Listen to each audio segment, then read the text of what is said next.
ಗುರುರ್ಬ್ರಹ್ಮ ಗುರುರ್ವಿಷ್ಣು ಗುರುರ್ದೇವೋ ಮಹೇಶ್ವರಃ ಗುರು ಸಾಕ್ಷಾತ್ ಪರಬ್ರಹ್ಮ ತಸ್ಮೈ ಶ್ರೀ ಗುರವೇ ನಮಃ. ಧ್ಯಾನ ಮೂಲ ಗುರುಮೂರ್ತಿ, ಪೂಜ್ಯ ಮೂಲ ಗುರುಪಾದ, ಮಂತ್ರ ಮೂಲ ಗುರುವಾಕ್ಯ, ಮುಕ್ತಿ ಮೂಲ ಗುರುಕೃಪಾ. ಶ್ರೋತ್ರಿಯ ಬ್ರಹ್ಮನಿಷ್ಠ ಸದ್ಗುರು ಬಸವಾನಂದರ ಪಾದಕಮಲಗಳಿಗೂ, ಅವರ ಪ್ರತಿರೂಪದಂಥ ನಿಜಗುಣಪ್ಪನವರ ಪಾದಕಮಲಗಳಿಗೂ ನನ್ನ ದೀರ್ಘದಂಡ ಪ್ರಣಾಮಗಳನ್ನು ಸಲ್ಲಿಸುತ್ತಾ, ಸದ್ಗುರು ಮಾರ್ತಾಂಡ ಸಾವಯವ ಸದ್ಗುರುಗಳ ಪಾದಕಮಲಗಳಿಗೂ ಹಾಗೂ ರಾಯಪ್ಪ ಸದ್ಗುರುಗಳ ಪಾದಕಮಲಗಳಿಗೂ ನನ್ನ ದೀರ್ಘದಂಡ ಪ್ರಣಾಮಗಳನ್ನು ಸಲ್ಲಿಸುತ್ತಾ, ಗುರು ಸ್ವರೂಪರಾದಂತಹ ನನ್ನ ಪತಿದೇವರಿಗೂ ಕೂಡ ನನ್ನ ದೀರ್ಘದಂಡ ಪ್ರಣಾಮಗಳನ್ನು ಸಲ್ಲಿಸುತ್ತಾ, ಮನದಲ್ಲಿ ಸ್ಮರಿಸಿಕೊಳ್ಳುತ್ತಾ, ತಮ್ಮೆಲ್ಲರಿಗೂ ವಂದಿಸುತ್ತಾ, ಇವತ್ತಿನ ನಿಜಗುಣರು ರಚಿಸಿದಂಥ ಕೈವಲ್ಯ ಪದ್ಧತಿ. ಈ ಕೈವಲ್ಯ ಪದ್ಧತಿ ಒಳಗೆ ವೇದ ಉಪನಿಷತ್ತುಗಳ ಸಾರನೇ ಕೈವಲ್ಯ ಪದ್ಧತಿ. ಭಾಳಷ್ಟು ವಿಚಾರಗಳನ್ನು ನಮಗೆ ತಿಳಿಸ್ತಾರೆ. ಕೈವಲ್ಯ ಅಂದ್ರೆ ಮುಕ್ತಿ, ಆನಂದ, ಸದಾಕಾಲ ಆನಂದ. ಪದ್ಧತಿ ಅಂದ್ರೆ ದಾರಿ. ನಾವು ಆ ಮುಕ್ತಿಯನ್ನು ಪಡ್ಕೊಳ್ಬೇಕಾಗಿತ್ತಂದ್ರೆ ಒಂದು ತನ್ನದೇ ಆದನ್ನುವಂಥ ಒಂದು ಮಾರ್ಗ ಐತೆ. ಅದು ಆ ಮಾರ್ಗದಲ್ಲಿ ಹೋದಾಗ ಅಂಥ ಆನಂದವನ್ನು ಪಡ್ಕೊಳ್ಳಿಕ್ಕೆ ಸಾಧ್ಯ ಅದ ಅಂತ ಹೇಳಿ ಇಲ್ಲಿ ಕೈವಲ್ಯ ಪದ್ಧತಿ ಅಂತ ಹೆಸರಿಟ್ಟು ನಿಜಗೊಂಡ್ರು ಭಾಳಷ್ಟು ವಿಚಾರಗಳನ್ನು ನಮಗೆ ತಿಳಿಸ್ತಾ ಬಂದಿದ್ದಾರೆ. 15ನೇ ಪದ ಇವತ್ತು ಆಧಾರದ ವಿಷಯ. ಭಾಳಷ್ಟು ವಿಷಯಗಳನ್ನು ತಿಳಿಸ್ತಾ ಇದ್ದಾರೆ. ಎಲ್ಲರೊಡನೆ ವೈರವಿಲ್ಲದೆ ಕೂರ್ಪುದೆ ಚಂದಾಮಮ, ತಲ್ಲಣಿಸದೆ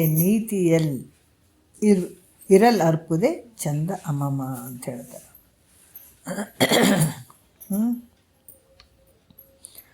ನಿನ್ನೆಯ ವಿಷಯದಲ್ಲಿ ಭಾಳಷ್ಟು ವಿಚಾರಗಳು ಬಂದವು.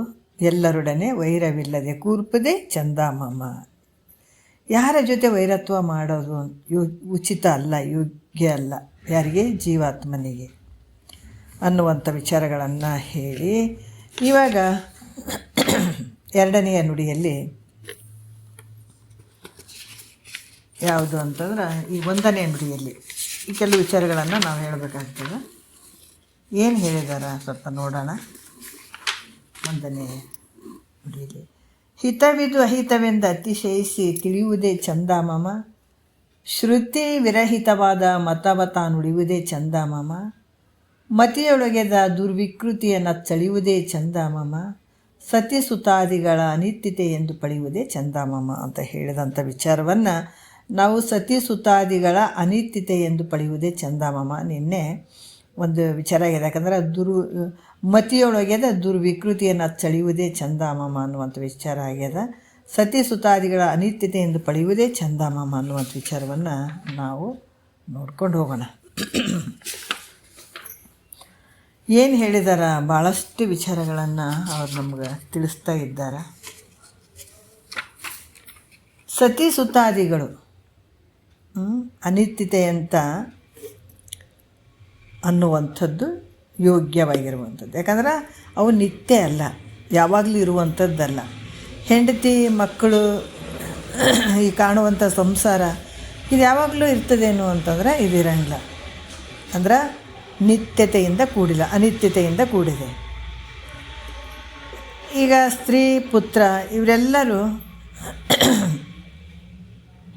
ಅನಿತ್ಯ ಅಂತ ತಿಳ್ಕೊಂಡು ಅವುಗಳಲ್ಲಿ ಮೋಹವನ್ನು ಮಾಡದೇ ಇರುವಂಥದ್ದು, ಅಂದ್ರೆ ಮೋಹವನ್ನು ತ್ಯಾಗ ಮಾಡುವಂಥದ್ದು ಜೀವನಿಗೆ ಭಾಳ ಯೋಗ್ಯ ಅಂತ ಹೇಳ್ತಾರೆ, ಭಾಳ ಒಳ್ಳೆಯದಂತ ಹೇಳ್ತಾರೆ ಅವರು. ಯಾಕಂದ್ರೆ ಈ ಮೋಹ ಅನ್ನುವಂಥದ್ದು ಏನು ಹೇಳ್ತಾರೆ ಅವರು, ಅದಕ್ಕೆ ಶ್ರೀ ಗುರು ವಚನದಿಂದ ಅಧಿಕ ಸುದೆಯುಂಟೆ ರಾಗದಿಂಬೇರಿನ್ನು ಭವಬೀಜಮುಂಟೆ ಅಂತ ಹೇಳಿದ್ದಾರೆ ಅವರು. ಯಾವಾಗ ಈ ಮೋಹ ಅನ್ನುವಂಥದ್ದು, ಈ ಪ್ರೀತಿ ಅನ್ನುವಂಥದ್ದು, ಪ್ರೇಮ ಅನ್ನುವಂಥದ್ದು ಹೆಂಡತಿ ಮಕ್ಕಳ ಮೇಲೆ ಎಷ್ಟೊಂದು ಅತಿಯಾಗಿ ಹಚ್ಕೊಳ್ತೀವಿ, ಅಷ್ಟು ದುಃಖ ಕಾದ್ಕೊಂಡು ಕುಂತದಪ್ಪ ನಿನಗೆ. ಈ ಒಂದು ಮೋಹ ಅನ್ನುವಂಥದ್ದು ಏನೈತೆ ಇದು ಬಹಳಷ್ಟು ದುಃಖಕ್ಕೆ ಕಾರಣ ಆಗ್ತದೆ. ಇಹದಲ್ಲೂ ದುಃಖಕ್ಕೆ ಕಾರಣ ಆಗ್ತದೆ, ಪರಲೋಕದಲ್ಲೂ ದುಃಖಕ್ಕೆ ಕಾರಣ ಆಗ್ತದೆ. ಇಂಥ ಆನಂದವನ್ನು ತೋರ್ಗೊಡ್ಲಾರ್ದಂಗೆ ಮಾಡುವಂಥದ್ದು ಇದೇ ಮೋಹ ಅನ್ನುವಂಥದ್ದು. ನಮಗೆ ಭಾಳ ಚಂದ ಕಂಡದ. ಇವತ್ತು ಮಕ್ಕಳ ಮೇಲೆ ಭಾಳ ಪ್ರೀತಿ ಮಾಡ್ತೀವಿ, ಮೋಹ ಮಾಡ್ತೀವಿ, ಹೌದಲ್ಲ. ಗಂಡನ ಮೇಲೆ ಹೆಂಡತಿ, ಹೆಂಡತಿ ಮೇಲೆ ಗಂಡ.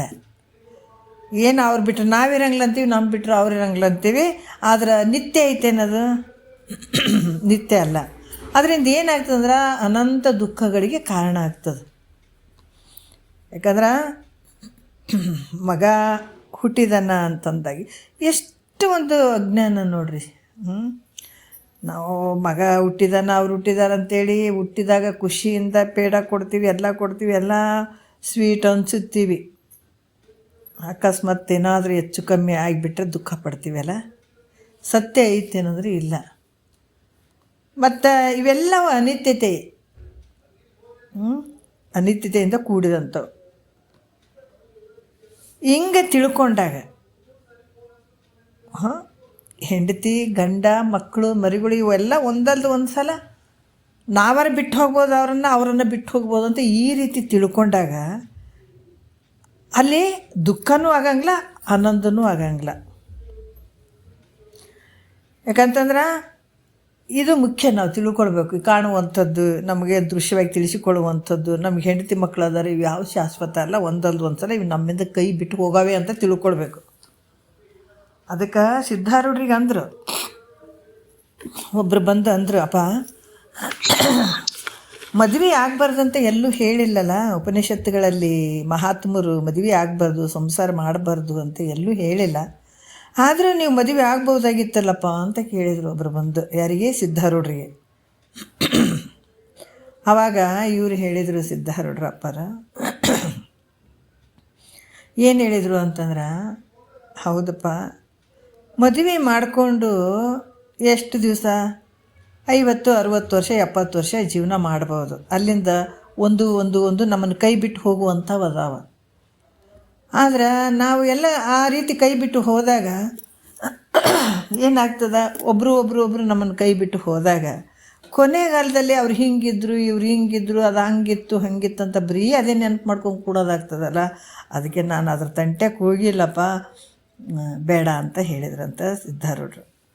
ಹಾಗಾಗಿ ಕೊನೆ ಆದಂಗೆ 60, 70, 80 ಆದಂಗೆ ಒಂದು ಕಳ್ಕೊಳ್ಳೋದೇ ಆಗಿಬಿಡ್ತದೆ. ಹೊರತಾಗಿ ಹೆಂಡತಿ ಗಂಡ ಅಲ್ಲಿ ತನಕ ಇರ್ತಾರಂತ ಗ್ಯಾರಂಟಿ ಐತೇನು, ಮಕ್ಕಳು ಇರ್ತಾರಂತ ಗ್ಯಾರಂಟಿ ಐತೇನೆ ಅಂದರೆ ಏನಿಲ್ಲ. ಅದಕ್ಕೆ ನಮಗೆ ಈ ರೀತಿ ತಿಳ್ಕೊಂಡಾಗ ಏನಾಗ್ತದೆ? ಒಂದಲ್ದು ಒಂದು ಸಲ ನಾವರ ಕೈ ಬಿಡ್ತೀವಿ, ಅವರ ಕೈ ಬಿಡ್ತಾರೆ, ಯಾವ ಶಾಶ್ವತ ಅಲ್ಲ ಅಂತ ನಿಮ್ಮ ಮನಸ್ಸಿನಲ್ಲಿ ತಿಳ್ಕೊಂಡೆ ಅಂದರೆ ನಿನಗೆ ಯಾವ ಆನಂದನೂ ಆಗಲ್ಲ, ದುಃಖನೂ ಆಗಂಗಿಲ್ಲ ಅಂತ ಹೇಳ್ತಾರೆ ಅವರು. ಇವರು ಸತಿ ಸುತ್ತಾದಿಗಳು ಅಂತಂದಾಗ ಹೆಂಡತಿ, ಮಕ್ಕಳು, ಬಂಧು ಬಳಗ, ಇವರು ಈ ದಾರಿಯಲ್ಲಿ ಹೋಗ್ತಿರ್ತಾರಲ್ಲ, ಹಂಗೆ ಅಂದ್ರೆ ಸಂತ್ಯಾಗ ಬಂದೀವಲ್ಲ ಅಂತಾರಲ್ಲ, ಎಲ್ಲ ಸಂತಿಗೆ ಬಂದಂಗೆ, ನಾವೆಲ್ಲರೂ ಸಂತಿಗೆ ಬಂದಂಗೆ. ಯಾಕಂದರೆ ಯಾವುದೋ ಒಂದು ಊರಿಗೆ ಹೋಗಬೇಕಾದಾಗ ನೋಡ್ರಿ, ಎಷ್ಟೋ ಜನರು ಒಂದು ಗಾಡಿ, ಈ ಟ್ರೈನ್ ಇರ್ತದೆ, ಭಾಳಷ್ಟು ಜನ ಅದರಲ್ಲಿ ಇರ್ತೀವಿ ನಾವು. ಇದ್ದಾಗ ನಮಗೆಲ್ಲರೂ ಭೇಟಿ ಆಗ್ತಾರೆ ಆ ಟ್ರೈನಲ್ಲಿ, ಎಲ್ಲರೂ ಭೇಟಿ ಆಗ್ತಾರೆ. ಅವರೆಲ್ಲರೂ ನಮ್ಮ ಸಂಗಡ ಬರ್ತಾರೇನೋ, ಭೇಟಿ ಆದವ್ರು ಎಲ್ಲರೂ ನಮ್ಮ ಜೊತೆ ಬರ್ತಾರೇನೋ ಅಂತಂದ್ರೆ ಇಲ್ಲ. ಅವ್ರ ಜೊತೆ ನಾವು ಮಾತಾಡ್ತೀವಿ, ಅವ್ರು ಯಾಕಂದ್ರೆ ನಮಗೆ ಒಂದೊಂದು ದಿವಸ ಜರ್ನಿ ಇರ್ತದೆ ನೋಡ್ರಿ ಟ್ರೈನಲ್ಲಿ, ಅಥವಾ 1 ತಾಸಿರಲಿ 2 ತಾಸಿರಲಿ ಅವ್ರ ಜೊತೆ ನಮ್ಮ ಜೊತೆ ಮಾತಾಡ್ತಾರೆ, ನಾವು ಅವ್ರ ಜೊತೆ ಮಾತಾಡ್ತೀವಿ. ಅವ್ರೇನಾರು ತಂದದ್ದು ನಮಗೆ ಕೊಡ್ತಾರೆ, ನಾವೇನಾರು ತಂದದ್ದು ಅವ್ರಿಗೆ ಕೊಡ್ತೀವಿ, ತಿನ್ನಿರಿ ಅಂತ ಮಾತಾಡ್ತೀವಿ, ಎಲ್ಲ ಭಾಳಷ್ಟು ಪ್ರೇಮ ಮಾಡ್ತೀವಿ. ಅವ್ರು ನಮ್ಮ ಮೇಲೆ ಭಾಳಷ್ಟು ಪ್ರೀತಿ ತೋರಿಸ್ತಾರೆ, ನಾವು ಅವ್ರ ಮೇಲೆ ಭಾಳಷ್ಟು ಪ್ರೀತಿ ತೋರಿಸ್ತೀವಿ. ಆದರೆ ಹಿಂಗಿದ್ದರೂ ಕೂಡ ಅವರು ತಮ್ಮ ಊರು ಬಂತು ಅಂದಾಗ, ಆ ಸ್ಟೇಷನ್ ಬಂತಂದಾಗ ಅವರು ತಕ್ಷಣ ಬಡ ಬ್ಯಾಗ್ ತೊಗೊಂಡು ಇಳಿದು ಹೊರಟೋಗ್ಬಿಡ್ತಾರೆ. ಹಾಗೆ ಕೂಡ ತಂದೆ, ತಾಯಿ, ಹೆಂಡತಿ, ಮಕ್ಕಳು, ಬಂಧು ಬಳಗ ಇವರೆಲ್ಲರೂ ಹೆಂಗೆ ಮೊದಲಾದರು, ಇವರೆಲ್ಲರೂ ಹೆಂಗೆ ತಮ್ಮ ಕರ್ಮ ತೀರಿದ ತಕ್ಷಣ, ತಮ್ಮ ಕರ್ಮಗಳು ಹೆಂಗೆ ತೀರಿದ ತಕ್ಷಣ ಹೊರಟು ಹೋಗಿಬಿಡ್ತಾರೆ ನೋಡ್ರಿ. ಯಾರು ಏನಿಲ್ಲ, ಬಡ ಹೊಂಟು ಬಿಡೋದೆ.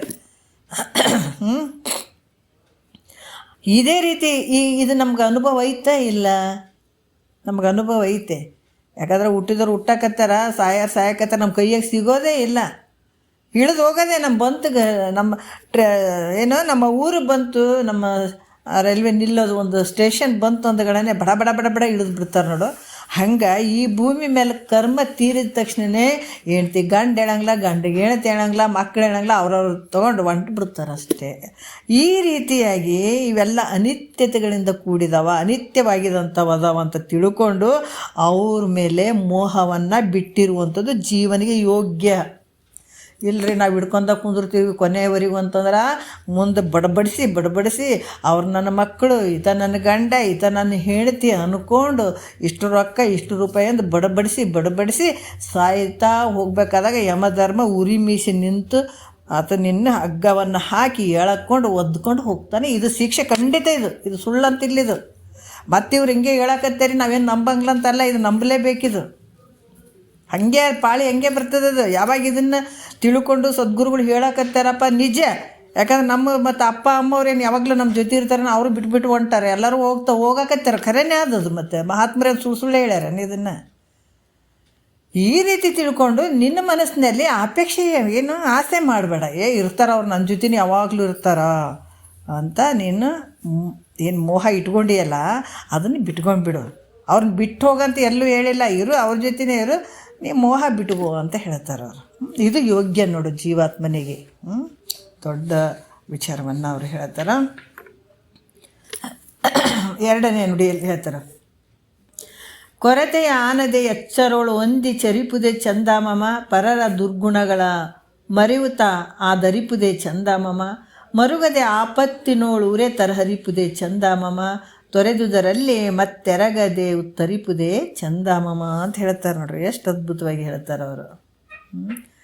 ಕೊರತೆ ಏನು ಅಂದ್ರೆ ಕೊರತೆ, ನ್ಯೂನ್ಯತೆ, ಇದಿಲ್ಲ ಅದಿಲ್ಲ ಅಂತ ಅನ್ನುವಂಥದ್ದು. ಅದನ್ನು ಆನದೆ ಅಂದರೆ ಒಂದದೆ, ಕೊರತೆಯನ್ನು ಒಂದದೆ. ಮತ್ತೇನು ಹೇಳ್ತಾರೆ ಅವರು, ಎಚ್ಚರೋಳು ಒಂದಿ ಚರಿಪುದೆ ಚಂದಾಮಮ ಅಂತ ಹೇಳ್ತಾರೆ. ಎಚ್ಚರದಿಂದ ಅಂದರೆ ವಿಚಾರದಿಂದ, ಎಚ್ಚರ ಅಂದರೆ ವಿಚಾರದಿಂದ ಕೂಡಿಕೊಂಡು ನಡೆಯುವಂಥದ್ದು ಜೀವಾತ್ಮನಿಗೆ ಯೋಗ್ಯ ಆಗಿರುವಂಥದ್ದು. ಈ ಮನುಷ್ಯ ಏನದನ ಹಿಂದೆ ಮುಂದೆ ವಿಚಾರ ಮಾಡದೇನೆ ಯಾವ ಕಾರ್ಯವನ್ನು ಮಾಡಬಾರ್ದು ಅಂತ ಹೇಳ್ತಾರೆ ಅವರು. ಯಾಕಂದ್ರೆ ಹಿಂದೆ ಮುಂದೆ ನೋಡ್ದೇ ಯಾವುದಾದ್ರೂ ಕಾರ್ಯ ಮಾಡಿದರೆ ಅದು ಅನರ್ಥ ಆಗ್ತದೆ. ಸ್ವಲ್ಪ ವಿಚಾರ ಮಾಡಿ ಮುಂದುವರಿ ಅಂತ ಹೇಳ್ತಾರೆ ಅವರು. ಹೆಂಗಂದ್ರೆ ಒಂದು ದೃಷ್ಟಾಂತ ಹೇಳ್ತಾರೆ, ಭಾಳ ಚಂದ ಹೇಳ್ತಾರೆ. ಯಾಕಂದ್ರೆ ವಿಚಾರ ಮಾಡ್ದೇ ನಾವು ಮುಂದುವರೆದ್ರೆ ಸ್ವಲ್ಪ ಅನರ್ಥಗಳು ಹಾಗೆ ಆಗ್ತವೆ. ಅದಕ್ಕೆ ಒಂದು ನರಿ ಒಂದು ದೃಷ್ಟಾಂತ ಕೊಡ್ತಾರೆ ಅವರು. ಒಂದು ದಿವಸ ಅರಣ್ಯದಲ್ಲಿ ಒಂದು ನರಿ ನೀರಡಿಕೆ ಭಾಳ ಆಗಿತ್ತು. ಅದಕ್ಕೆ ಆ ಕಡೆ ಈ ಕಡೆ ನೀರಿನ ಸಲುವಾಗಿ ಅಲ್ದಾಡ್ತಾ ಇತ್ತು. ಆವಾಗ ಅಕಸ್ಮಾತ್ ಅದಕ್ಕೆ ಒಂದು ಸಣ್ಣ ಬಾವಿ ಕಂಡಿತ್ತು ನೋಡ್ರಿ. ಆ ನೀರನ್ನು ನೋಡಿದ ಕೂಡಲೇ ಹಿಂದೆ ಮುಂದೆ ವಿಚಾರ ಮಾಡಿದೆ ನೀರಿಂದ ಹಾರಿಬಿಡ್ತದೆ. ಆ ಬಾವಿಯನ್ನು ನೋಡಲಿಲ್ಲ, ನೀರಿನಲ್ಲಿ ಹಾರಿಬಿಡ್ತದೆ. ಭಾಳ ಯಥೇಚ್ಛವಾಗಿ ನೀರು ಕುಡಿತು. ನೀರಡಿಕೆ ಭಾಳ ಆಗ್ಯದ, ಆ ಕಡೆ ಈ ಕಡೆ ನೋಡಿತು, ಒಂದು ಬಾವಿ ಸಿಕ್ಕಿತು, ಅದು ನೋಡಲಿಲ್ಲ, ನೀರು ಅದಾವಂತ ಒಮ್ಮೆಲೆ ಹಾರೇ ಬಿಡ್ತದೆ. ನೀರು ಚೆಂದ ಕುಡಿತು, ಅದರಿಂದ ಹೊಟ್ಟೆ ತುಂಬಿತು, ಆನಂದ ಆಯಿತು. ಚೆಂದ ನೀರು ಸಿಕ್ಕುವಪ್ಪ ಕೂಡದೆ ಅಂತ ಆನಂದ ಆಯಿತು. ನಂತರ ಎಷ್ಟೇ ಪ್ರಯತ್ನ ಮಾಡ್ತದೆ ಮ್ಯಾಲತ್ತಕ್ಕೆ ಬರೋಲ್ದು. ಅದಕ್ಕೆ ಏನು ಮಾಡೋದು, ಹೆಂಗೆ ಹತ್ತಿ ಹೊರಗೆ ಹೋಗಲಿ ನಾನು ವಿಚಾರ ಮಾಡೋಷ್ಟ್ರಾಗ ಅಲ್ಲಿ ಒಂದು ಕುರಿ ಹಿಂಡಿನಿಂದ ಓತು ಮರಿ, ಗೊತ್ತಾರ ಓತು ಮರಿ, ಆಡು ಮರಿ, ಓತು ಮರಿ, ಅದು ಬಂತದು. ಅದು ಕುರಿ ಹಿಂಡಿನಿಂದ ತಪ್ಪಿಸ್ಕೊಂಡು ಅದಕ್ಕೂ ನೀರು ಅಡಿಸಿತ್ತು. ಅದು ಬಂದುಗಳೇ ಅದೇ ಬಾವಿಗೆ ಬಂತು. ಆ ಬಾವಿ ಒಳಗೆ ಇದ್ದಂಥ ನರಿ ಮಾತಾಡಕತ್ತು. ನರಿಯನ್ನು ನೋಡಿ ಆ ಓತ್ ಏನು ಮಾಡ್ತು, ನರಿ ನೀರಲ್ಲಿದ್ದದ್ದನ್ನು ನೋಡಿ ನರಿಯಣ್ಣ ನೀರು ಚೆನ್ನಾಗ್ಯದವೇನೋ ಅಂತ ಕೇಳ್ತದೆ. ಕೇಳಿದಗಳೇ ಅದು ಅವಾಗ ನರಿ ಹೇಳ್ತದ, ಅಬ್ಬಾಬಾಬಾ ಇಷ್ಟು ಟೈಮ್ ಯಾರೂ ಬಂದೇ ಇರಲಿಲ್ಲ, ಇದು ನಾನು ಮೇಲ್ಗಡೆ ಹೋಗೋಕ್ಕೆ ಇದು ಒಳ್ಳೆಯ ಸಮಯ ಅಂತ ಹೇಳಿಬಿಟ್ಟು ಅದೇನು ಮಾಡ್ತು, ನೀರು ಭಾಳ ಸಿಹಿ ಅದಾವ ಅಂತ ಹೇಳ್ತದೆ. ನೀರು ಭಾಳ ಚಂದ ಅದಾವ, ಅದಕ್ಕೆ ಮತ್ತು ಭಾಳ ತಂಪೂ ಅದಾವ ಅಂತ ಹೇಳಿತ್ತು ನೋಡ್ರಿ. ಅದಕ್ಕೆ ನೀನು ಜಲ್ದಿ ಜಿಗಿದ್ಬಿಟ್ಟು ನೀರನ್ನು ಇದು ಕುಡಿ, ಹೊಟ್ಟೆ ತುಂಬ ಕುಡಿ, ನೀರು ಭಾಳ ಚಂದ ಅದಾವ ಅಂತ ನರಿ ಹೇಳಿತು. ಆವಾಗ ಇದು ಏನು ಮಾಡ್ತು, ನರಿ ಮೇಲೆ ವಿಶ್ವಾಸ ನಂಬಿಕೆ ಇಟ್ಟು ಅದು ನೀರು ಜಿಗಿದು ನೀರು ಕುಡಿಯೋಕ್ಕೆ ಶುರು ಮಾಡಿತು. ಯಾಕಂತಂದ್ರೆ ನರಿ ಇಷ್ಟು ಹೇಳಕತ್ತಿದಂದ್ರೆ ಸಿಹಿ ಇರ್ಬೋದು, ಚಂದ ಅದಾವಲ್ಲ ಅಂತೇಳಿ ಇದು ಹಾರೇ ಬಿಡ್ತು, ಅಲ್ಲಿ ನೀರು ಕುಡಿಯೋಕೆ ಶುರು ಮಾಡಿತು. ಆವಾಗ ಇದೇ ಸಮಯ ಅಂತ ಹೇಳಿ ನರಿ ಅದ್ರ ಬೆನ್ನ ಮೇಲೆ ಹತ್ತಿ ಮ್ಯಾಲೆ ಜಿಗಿದ್ಬಿಡ್ತು ಹೊರಗಡೆ.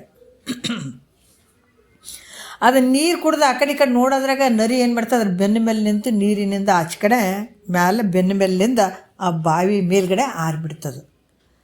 ಆರಿಬಿಟ್ಟಾಗ ಏನಾಯಿತು, ನಿಂತು ನರಿಯಣ್ಣ ಇಲ್ಲಿಂದ ಮೇಲೆ ನನಗೆ ಬರೋದು ಹೆಂಗಪ್ಪ ಅಂತ ಕೇಳ್ತದೆ. ಓತು ಮರಿ ಹೆಂಗೆ ಬರಲಿ ನಾ ಮೇಲ್ಗಡೆ ಅಂತ ಕೇಳ್ತ. ಆಗ ನೀನು ಯಾಕೆ ಮೊದಲಿಗೆ ವಿಚಾರ ಮಾಡಲಿಲ್ಲ ಹೇಳೋ ಅಂತ ನೋಡ್ರಿ. ಅದಕ್ಕೆ ನರಿ ಹೇಳ್ತ, ನೀನು ಯಾಕೆ ಮೊದಲು ವಿಚಾರ ಮಾಡ್ಬೋದಾಗಿತ್ತಲ್ಲ, ಯಾಕೆ ಮಾಡಲಿಲ್ಲ? ವಿಚಾರ ಮಾಡಿದೆ, ಸುಮ್ಮನೆ ಜಿಗಿದ್ಬಿಟ್ಟೆಪ್ಪ.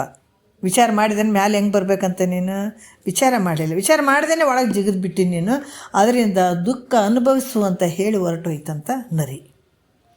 ಅದಕ್ಕೆ ಇಲ್ಲಿ ಕೂಡ ಈ ಕತೆ ಹೇಳೋಕ್ಕೆ ಕಾರಣ ಏನಂದ್ರೆ, ಮನುಷ್ಯ ವಿಚಾರ ಮಾಡದೆ ಯಾವ ಕಾರ್ಯವನ್ನು ಮಾಡಬಾರ್ದು ಅಂತ ಹೇಳ್ತಾರೆ ಮಹಾತ್ಮರು. ಯಾವುದೇ ವಿಚಾರವನ್ನು ಕಾರ್ಯವನ್ನು ಮಾಡಬೇಕಾದ್ರೆ ಸ್ವಲ್ಪ ವಿಚಾರ ಮಾಡಬೇಕಾಗ್ತದೆ, ಮಾಡಿ ಅದನ್ನು ಕೆಲಸವನ್ನು ಮಾಡಬೇಕಾಗ್ತದೆ. ಅದಕ್ಕೆ ಹೋತಿನಂಗೆ ದುಃಖವನ್ನು ಅನುಭವಿಸ್ಬೇಕಾಗ್ತದೆ ವಿಚಾರ ಮಾಡದೇ ಇದ್ದಾಗ.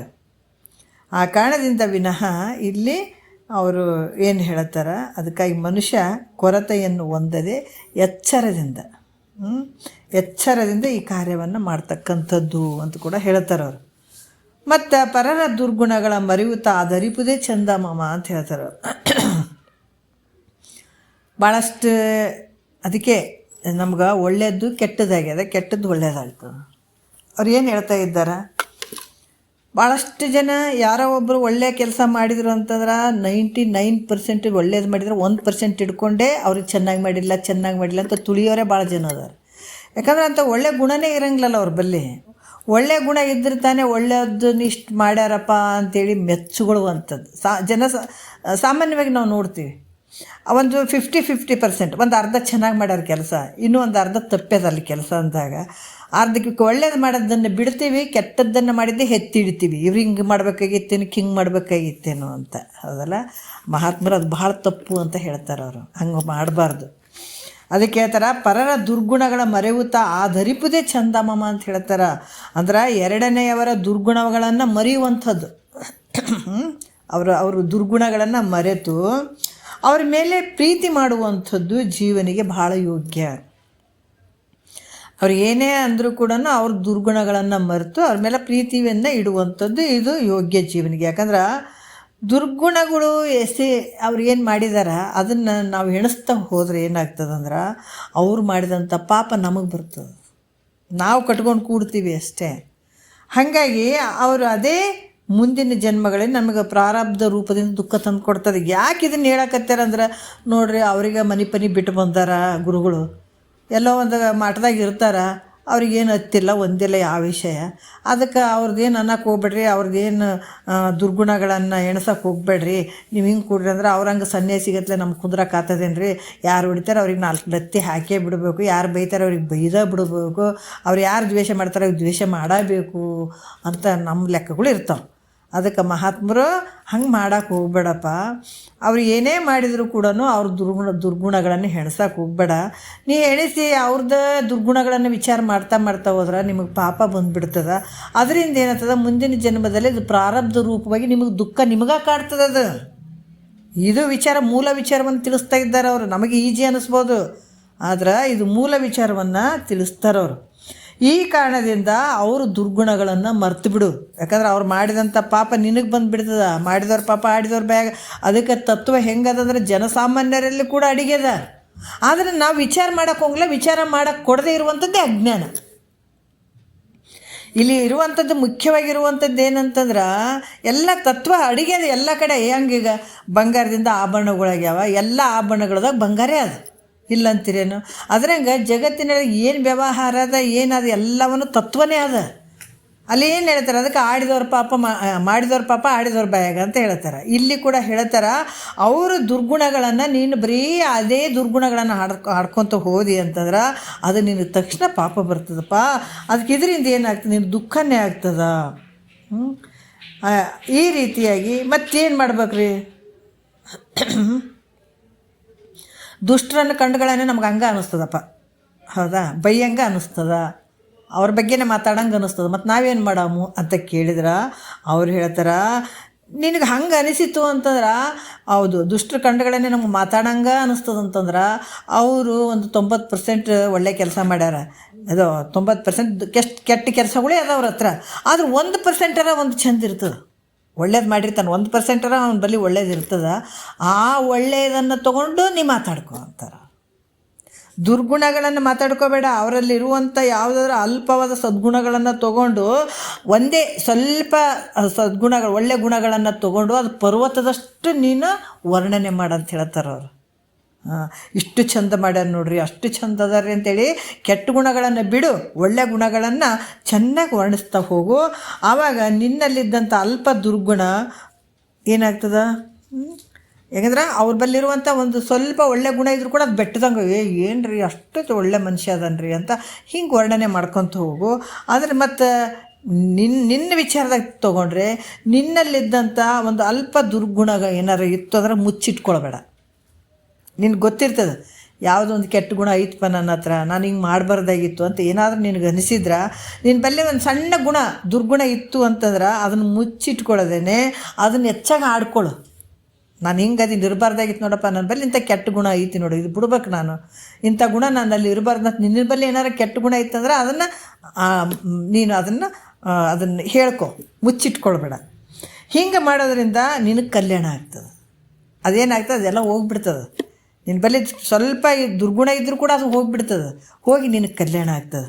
ಅದಕ್ಕೆ ಪರರನ್ನು ಆಡಿಕೊಳ್ಳದೆ, ಅವ್ರಿಗೆ ನಿಂದೆ ಮಾಡ್ದೇನೆ, ಅವರನ್ನು ಕೊಂಡಾಡ್ತಾ ಅವರ ಮೇಲೆ ಪ್ರೇಮ ಮಾಡುವುದೇನು ಐತೆ ಅದು ಜೀವನಿಗೆ ಯೋಗ್ಯ.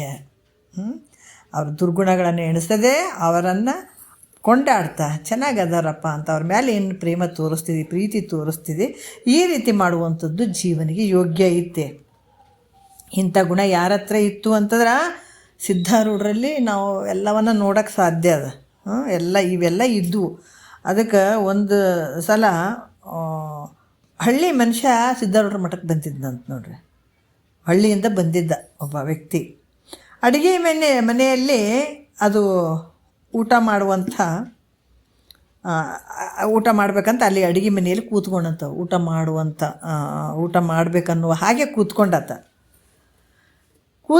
ಏನು ಮಾಡ್ಯದ, ಒಂದು ತಾಬಾಣ ಅಂತಂದ್ರೆ ಒಂದು ಗಂಗಾಳ ಇರ್ತದೆ ನೋಡ್ರಿ, ಕಂಚಿಂದೋ ತಾಂಬರದೋ ಇತ್ತು, ಗಂಗಾಳಗಳಿದ್ದು ದೊಡ್ಡ ದೊಡ್ಡ ಇರ್ತಿದ್ವು ಅವಾಗ. ಅದನ್ನು ತನ್ನ ಕಂಬಳಿಯಲ್ಲಿ ಸುತ್ಕೊಂಡ್ಬಿಟ್ಟ. ಅದು ಒಂದು ಗಂಗಾಳ ದೊಡ್ಡದು.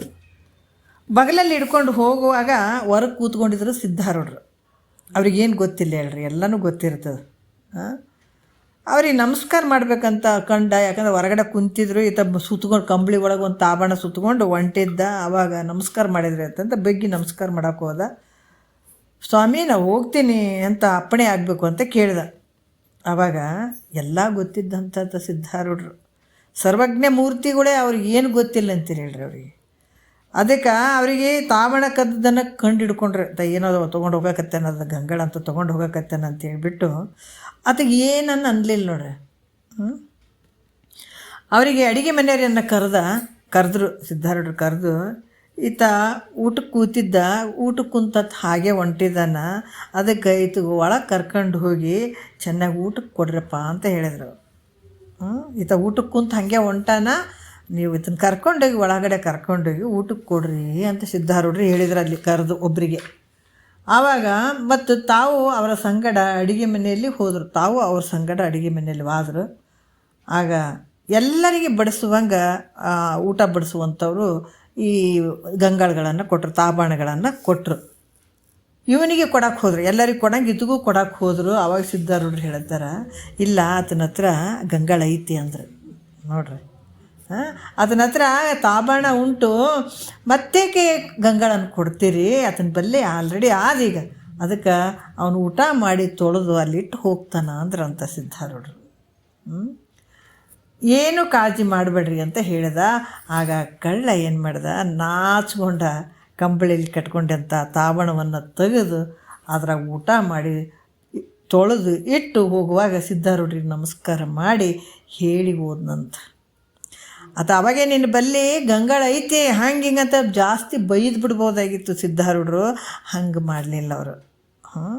ಅದು ಮೆಲ್ಲಕ ಅವ್ರಿಗೆ ಹೇಳಿ, ಪ್ರೀತಿಲಿಂದ ಹೇಳಿ, ಅವ್ರಿಗೆ ಯಾವುದೇ ನೋವಾಗ್ಲಾರ್ದಂಗೆ ಈ ರೀತಿ ಮಾಡಿದರು ಸಿದ್ಧಾರೂಢರು. ಅದಕ್ಕೆ ಹೇಳೋಕ್ಕೆ ಕಾರಣ ಏನಂತಂದ್ರೆ, ಸಿದ್ಧಾರೂಢರು ಕಳ್ಳನಿಗೆ ತಾಟು ಕದ್ದದಕ್ಕಾಗಿ ಬೈದ್ರನು, ಬೈಲಿಲ್ಲ. ಪುನಃ ಅವನಿಗೆ ಉಪಚಾರ ಮಾಡಿ ಕಳಿಸಿದ್ರಲ್ಲದೆ ನೋಡ್ರಿ, ಅದನ್ನು ದುರ್ಗುಣಗಳನ್ನು ಹೆಣಸಲಿಲ್ಲ. ಹಾಗೆ ನಾವಾದರೂ ಸಹ ಎರಡನೆಯವರ ದುರ್ಗುಣಗಳನ್ನು ನಾವು ನೋಡಬಾರ್ದು, ಮರೆತು ದುರ್ಗುಣಗಳನ್ನು ಮರೆತು ಅವರನ್ನು ಅನಂತ ರೀತಿಯಿಂದ ಯೋಗ್ಯ ರೀತಿಯಿಂದ ಉಪಚಾರ ಮಾಡಿ ಹಿಂಗೆ ಮಾಡೋದ್ರಿಂದ ನಮ್ಮಲ್ಲಿರುವಂಥ ದ್ವೇಷ ಭಾವನೆಗಳು ಹೋಗಬೇಕು. ನಮ್ಮಲ್ಲಿರುವಂಥ ದ್ವೇಷ ಭಾವನೆ ಕಳ್ಕೊಳಕ್ಕೆ ಇವೆಲ್ಲ ಕಾರಣ ಆಗ್ತವ ಅಂತ ನಮ್ಗೆ ಎಳಿಯಾಗಿ ಹೇಳ್ತಾ ಇದ್ದಾರೆ ನಿಜಗುಂಡ್ರು. ಮತ್ತು ಮರುಗದೆ ಆಪತ್ತಿನೋಳು ಉರೇ ತರಹರಿಪುದೇ ಚಂದಮಾಮ ಅಂತ ಹೇಳ್ತಾರೆ. ಮರುಗದೆ ನಮ್ಗೆ ಇದು ಬಂದಾಗ ಅಕ್ಕ ಮಹಾದೇವಿಯ ಒಂದು ವಚನ ನೆನಪಿಗೆ ಬರ್ತದಲ್ಲ, ಬೆಟ್ಟದ ಮೇಲೊಂದು ಮನೆಯ ಮಾಡಿ ಮೃಗಗಳಿಗೆ ಅಂಜಿದೊಡೆಯಂತಯ್ಯ, ಸಮುದ್ರದ ದಂಡೆಯಲ್ಲೊಂದು ಮನೆಯ ಮಾಡಿ ತೆರೆನೊರೆಗಳಿಗೆ ಅಂಜಿದೊಡೆಯಂತಯ್ಯ, ಸಂತೆಯಲ್ಲೊಂದು ಮನೆಯ ಮಾಡಿ ಶಬ್ದಕ್ಕೆ ನಾಚಿದೊಡೆಯಂತಯ್ಯ. ನೋಡ್ರಿ, ಕೇಳ ಚನ್ನಮಲ್ಲಿಕಾರ್ಜುನ, ಲೋಕದೋಳು ಹುಟ್ಟಿದ ಬಳಿಕ ಸ್ತುತಿ ನಿಂದೆಗಳು ಬಂದಡೆ, ಮನದಲ್ಲಿ ಕೋಪವನ್ನು ತಾಳದೆ ಸಮಾಧಾನಿಯಾಗಿರಬೇಕು ಅಂತ ಹೇಳುವಂಥ ಮಾತು ನೆನಪು ಬರ್ತದೆ. ವಚನಗಳು ಇಂಥ ಒಂದು ಮೂಲ ತತ್ವವನ್ನು ತಿಳ್ಕೊಂಡು ವಚನಗಳನ್ನು ಬರೆದ್ರು ಅವರೆಲ್ಲ. ಎಷ್ಟು ಅದ್ಭುತವಾಗಿ ಹೇಳ್ತಾರೆ. ಹೌದು, ನಾವು ಈಗ ಬೆಟ್ಟದಾಗ ಮನೆ ಮಾಡಿ ಮತ್ತು ಮೃಗಗಳಿಗೆ ಅಂಜುತ್ತೀವಿ ಅಂದರೆ ಹೆಂಗಾಗ್ತದೆ ಹೇಳು? ಮನೆ ಮಾಡಿದ್ದೇ ಎಲ್ಲಿ ಮಾಡೀವಿ? ಬೆಟ್ಟದಾಗ ಮಾಡೀವಿ. ಮತ್ತು ಅವು ಎಲ್ಲಿಗೆ ಹೋಗಬೇಕು? ಇರ್ತಾವೆ, ಮೃಗಗಳು ಅದಾವೆ. ಮತ್ತು ಮೃಗಗಳಿಗೆ ಅಂಜಿತೀವಪ್ಪ ಅಂತಂದ್ರೆ ಹೆಂಗಾಗ್ತದೆ? ಅಲ್ಲೇ ಮನೆ ಮಾಡೀವಿ. ಮತ್ತು ಸಮುದ್ರದ ದಡದಲ್ಲೊಂದು ಮನೆ ಮಾಡೀವಿ. ತೆರೆನೊರೆಗಳು ಬರಬಾರ್ದಂದ್ರೆ ಬಿಡ್ತಾವೆ? ನಾವು ಶಬ್ದ ಮಾಡಬಾರ್ದಪ್ಪ, ನಮಗೆ ಹೆದರಿಕೆ ಆಗ್ಯದಂದ್ರೆ ಬಿಡ್ತಾವೇನು? ಅವು ಅವು ಶಬ್ದ ತೆರೆನೊರೆಗಳ ಒಂದು ಶಬ್ದ ಇರೇ ಇರ್ತದೆ ನಮ್ಗೆ. ತೆರೆನೊರೆಗಳು ಅಪ್ಪಳಿಸ್ತಿರ್ತಾವ. ಅದಕ್ಕೆ ನಾವು ಅಂಜೀವಿ ಅಂದರೆ ಹಂಗಾಗಕ್ಕೆ ಬರೋಂಗಿಲ್ಲ. ಅದು ತಾಳಲೇಬೇಕು. ಮತ್ತು ಸಂತೆಗೆ ಮನೆ ಮಾಡೀವಿ, ಶಬ್ದನೇ ಆಗಬಾರ್ದಂದ್ರೆ ಶಬ್ದ ಆಗೇ ಆಗ್ತದೆ. ಯಾಕಂದ್ರೆ ಸಂತೆಗೆ ಮನೆ ಮಾಡಿದಂದ್ರೆ ಶಬ್ದ ಆಗಬಾರ್ದಂದ್ರೆ ಆಗೇ ಆಗ್ತದೆ. ಅದಕ್ಕೆ ಚನ್ನಮಲ್ಲಿಕಾರ್ಜುನ ಕೇಳಯ್ಯ, ಲೋಕದಲ್ಲಿ ಹುಟ್ಟಿದ್ದೀವಿ, ಲೋಕದಾಗ ಬಂದಾಗ ಬಿಟ್ಟೀವೀಗ. ಮತ್ತು ನಮಗೆ ಸ್ತುತಿ ನಿಂದೆಗಳು ಬಂದಡೆ, ಒಳ್ಳೆಯದೂ ಆದ ಕೆಟ್ಟದ್ದನ್ನು ಆದ, ಹೌದಾ? ಎಲ್ಲನೂ ನಡೀತಾವೆ, ಸುಖ ದುಃಖ ಎಲ್ಲ ಬರ್ತಾವೆ. ಆದ್ರೆ ಲೋಕದಲ್ಲಿ ಹುಟ್ಟಿದ ಬಳಿಕ ಸ್ತುತಿ ನಿಂದೆ ಬಂದಡೆ, ಮನದಲ್ಲಿ ಕೋಪವನ್ನು ತಾಳದೆ, ನೋಡ್ರಿ, ಮನದಲ್ಲಿ ಕೋಪವನ್ನು ತಾಳದೆ ಸಮಾಧಾನಿಯಾಗಿರಬೇಕು ಅಂತ ಹೇಳ್ತಾರೆ. ಅದ್ರಾಗ ಇಲ್ಲಿ ಕೂಡ ಏನು ಹೇಳ್ತಾರೆ? ಮರುಗದೆ ಆಪತ್ತಿನೊಳುವರೆ ತರಹರಿಪುದೇ ಚಂದಮಾಮ. ಕಷ್ಟ ಬಂದ ಕಾಲದಲ್ಲಿ ನಾವು ಸಂತಾಪ ಹೊಂದದೆ, ದುಃಖ ಹೊಂದದೆ ಚೆನ್ನಾಗಿ ಸಹಿಸುವಂಥದ್ದು ಜೀವನಿಗೆ ಯೋಗ್ಯ. ಕಷ್ಟ ಬಂದಾಗ ಕಷ್ಟವನ್ನು, ದುಃಖವನ್ನು, ಸಂತಾಪವನ್ನು ಅದನ್ನು ಸಹನೆ ಮಾಡಿಕೊಳ್ಳುವಂಥದ್ದೇ ಜೀವನಿಗೆ ಯೋಗ್ಯ. ಯಾಕಂದ್ರೆ ಕಷ್ಟಗಳು ಬರಬೇಕಾದ್ರೂ ಕೂಡ ಯಾವುದರಿಂದ ಬರ್ತಾವ? ಹಿಂದೆ ಮಾಡಿದಂಥ ಏನು ಪಾಪ ಕರ್ಮಗಳ ಮೂಲಕ ಕಷ್ಟಗಳು ಬರ್ತಾವೆ. ನಾವು ಅನ್ಬೇಕು, ಇವತ್ತು ಸುಖ ಬಂದದಂದ್ರೆ ಪುಣ್ಯ ಅನ್ನಬೇಕು, ದುಃಖ ಬಂದದಂದ್ರೆ ನಾವು ಹಿಂದೆ ಮಾಡಿದಂಥ ಪಾಪದ ಫಲ ಅನ್ನಬೇಕು. ಅದಕ್ಕೆ ಈ ರೀತಿ ಹಿಂದೆ ಮಾಡಿದಂಥ ಕರ್ಮಗಳ ಫಲ ಈಗ ಬಂದಾವಂತ ತಿಳ್ಕೊಂಡು ಬಂದಿರ್ತಾವ. ಮತ್ತು ಅವು ಬಂದ ಕಾಲದಾಗ ನಾವು ಚಿಂತೆ ಮಾಡ್ತಾ ಕೂತ್ಕೊಂಡ್ರೆ ಏನಾಗ್ತದೆ? ಚಿಂತೆಯಿಂದ ಮತ್ತೊಂದು ತಾಪ ಶುರುವಾಗ್ತದೆ. ಕಷ್ಟ ಬಂದದಂದ್ರೆ ಅದು ಹಿಂದಲ್ದಂತ ತಿಳ್ಕೊಂಡು ಮುಂದುವರಿ ಅಂತಾರೆ. ಮತ್ತು ಅದ್ರಾಗ ಚಿಂತೆ ಮಾಡ್ಕೊತ ಕುಂತಾರೆ, ಇನ್ನೊಂದು ತಾಪ ಶುರುವಾಗ್ತದೆ ನಿನಗೆ.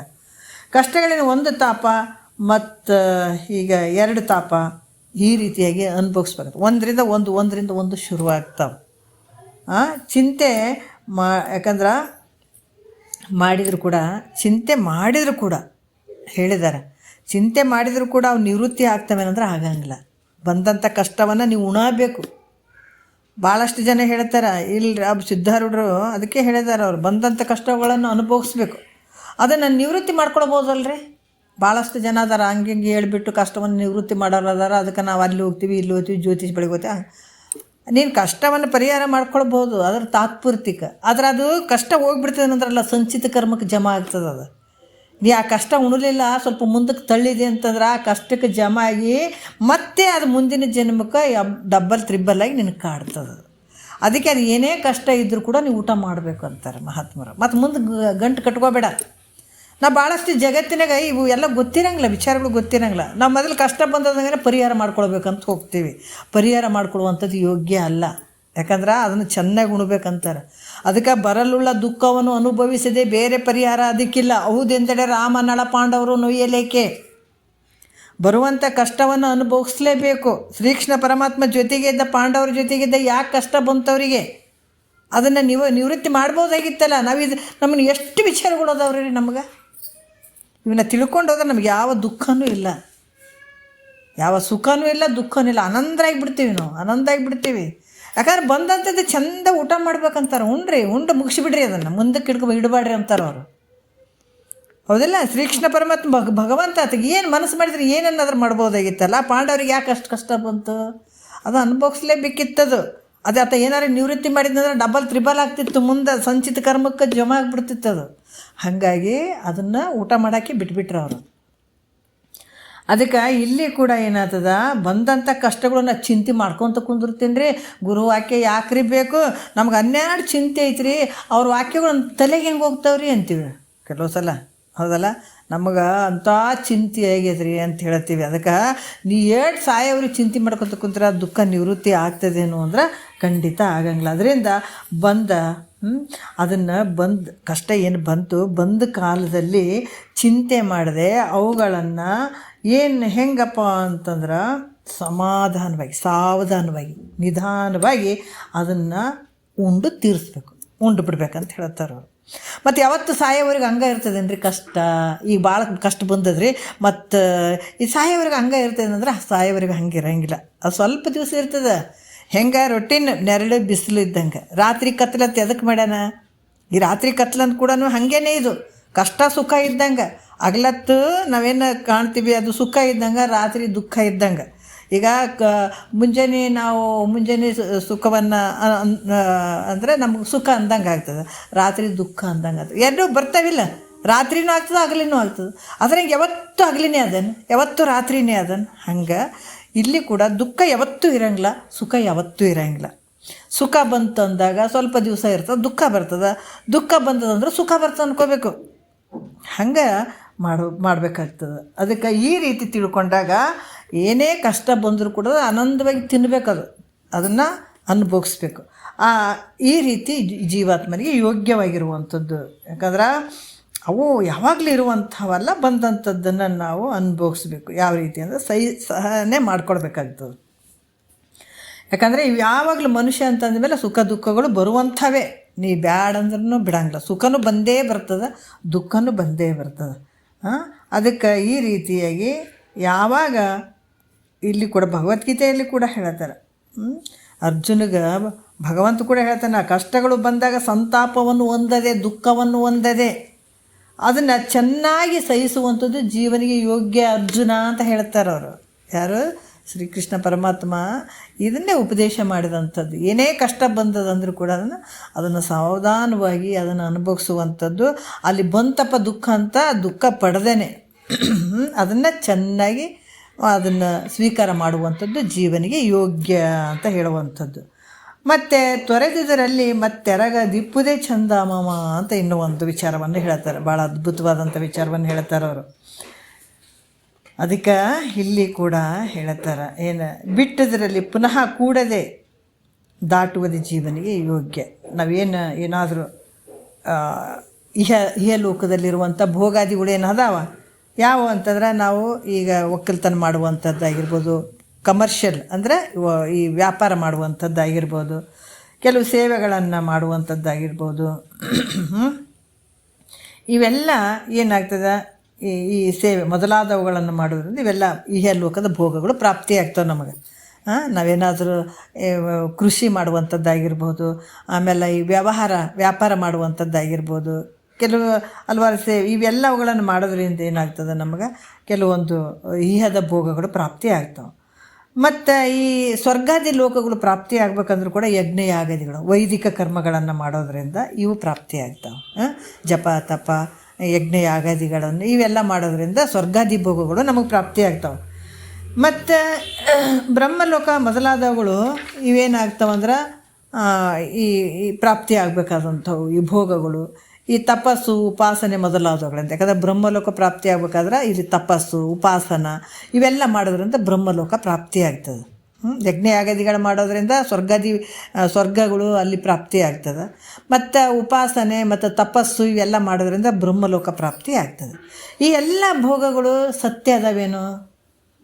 ಸ್ವರ್ಗಾದಿ ಇಹ ಲೋಕದಲ್ಲಿರುವಂಥ ಸುಖ ಆಗಿರ್ಬೋದು, ಪರಲೋಕದ ಸ್ವರ್ಗಾದಿ ಭೋಗಗಳಾಗಿರ್ಬೋದು, ಬ್ರಹ್ಮಲೋಕದ ಭೋಗಗಳಾಗಿರ್ಬೋದು, ಇವು ಸತ್ಯ ಅದಾವೇನಂದ್ರೆ ಇವು ಮಿಥ್ಯ ಅದಾವ.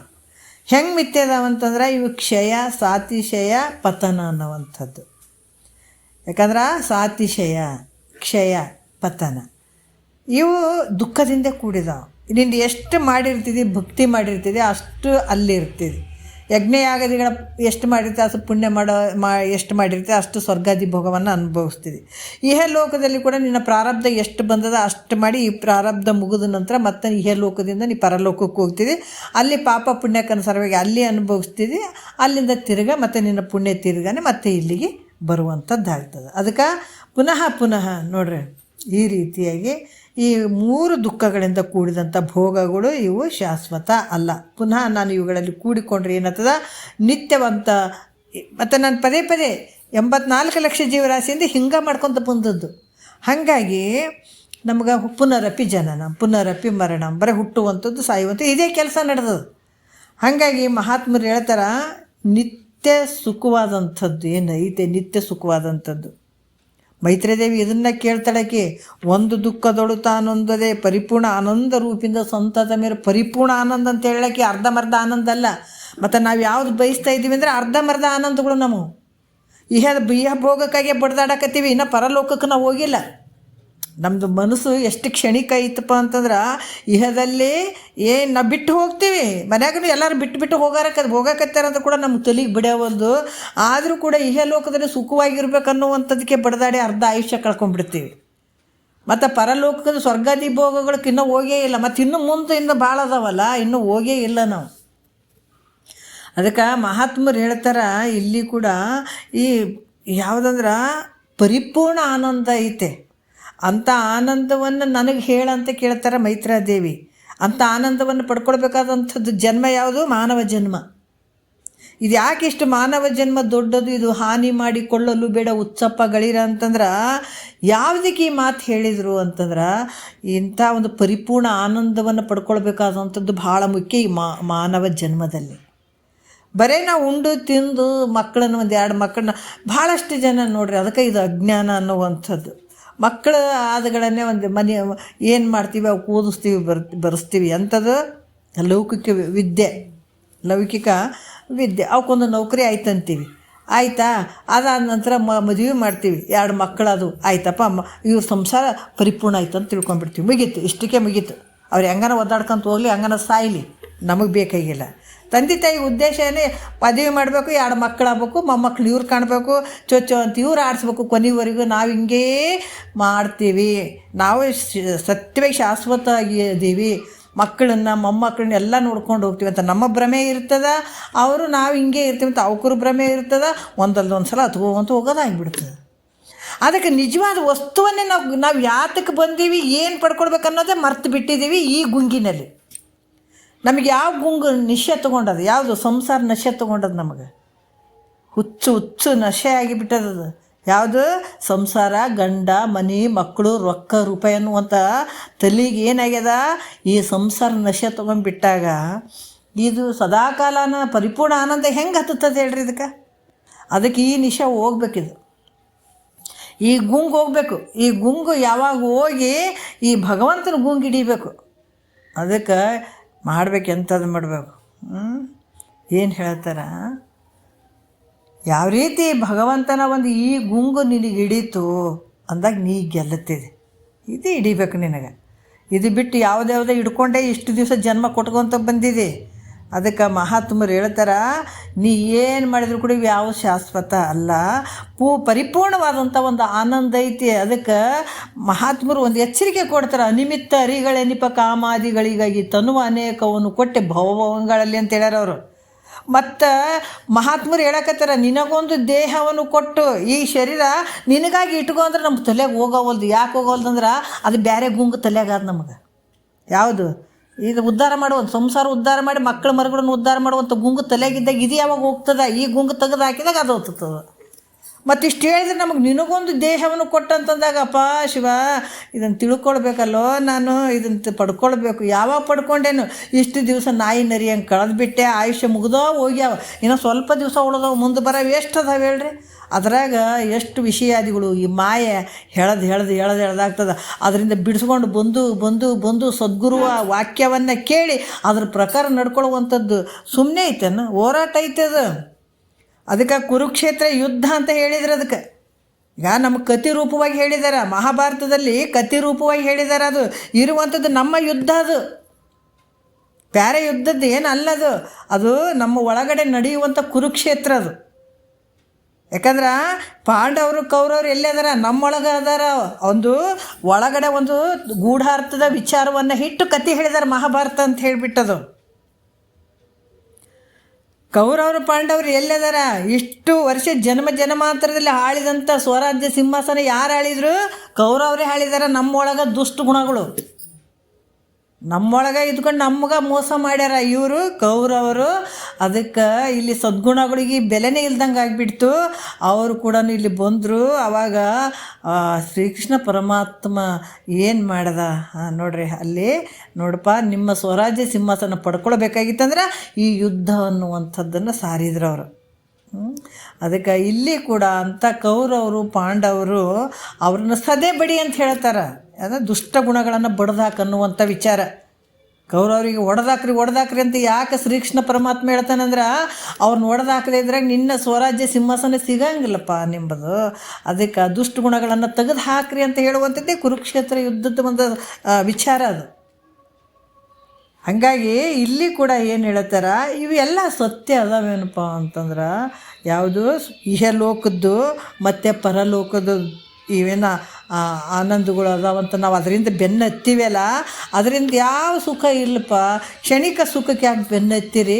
ಆದ್ರೆ ಯಾವಾಗಲಿರುವಂಥ ಪರಿಪೂರ್ಣ ಆನಂದ ಇರುವಂಥದ್ದು ಒಂದು ವಸ್ತು ಐತೆ. ಅದು ಮಾನವ ಶರೀರದಿಂದ ಮಾತ್ರ ಅದನ್ನು ತಿಳ್ಕೊಳಕ್ಕೆ ಸಾಧ್ಯ ಅದ. ಹಾಗಾಗಿ ಈ ಶರೀರ ಹೋಗೋದಕ್ಕಿಂತ ಮುನ್ನ ಈ ವಸ್ತುವನ್ನು ಪಡ್ಕೊಂಬಿಡ್ರಿ ಅಂತ ಹೇಳ್ತಾರೆ ಮಹಾತ್ಮರು. ಅದಕ್ಕೆ ಈ ಲೋಕದ್ದು ಪರಲೋಕದ್ದು ಇವೇನಾದ ಭೋಗಗಳು ನಿನಗೆ ನಿತ್ಯ ಸುಖವನ್ನು ಕೊಡುವಂಥವಲ್ಲ. ಅದಕ್ಕೆ ಇದನ್ನು ಬಿಟ್ಟು ಅದರಲ್ಲಿ ಕೂಡದೇ ಇರುವುದೇನೈತಿ ಇದು ಜೀವನಿಗೆ ಯೋಗ್ಯ. ಯಾಕಂದರೆ ಕ್ಷಣಿಕವಾಗಿರುವಂಥದ್ದು ಒಂದು ವಿಷಯಾದಿಗಳ ಕಡೆ ಬೆನ್ನು ಹತ್ತಬೇಡ. ಅದರ ಪರಿಪೂರ್ಣವಾದಂಥ ಆನಂದವನ್ನು ಪಡ್ಕೊಳ್ಬೇಕನ್ನುವಂಥ ಭಾವ ನಿನ್ನಲ್ಲಿ ಇರಲಿ. ಇದು ಜೀವನಿಗೆ ಯೋಗ್ಯ ನೋಡಪ್ಪ ಅಂತ ಹೇಳ್ತಾರೆ ಅವರು. ಅದು ಯಾರಿಗೆ ಹೇಳಕತ್ತಾರೆ? ಇವೆಲ್ಲ ನಮಗೆ ಹೇಳಕತ್ತಾರವರು, ನಮ್ಮೆಲ್ಲರಿಗೆ. ಮತ್ತು ನಾವು ಅಲ್ರಿ ಮಹಾತ್ಮರು ಮಾಡ್ಕೊಂಡ್ಬಿಟ್ಟಾರಿ, ನಮಗೆ ಹೆಂಗೆ ಆಗ್ತದ್ರಿ?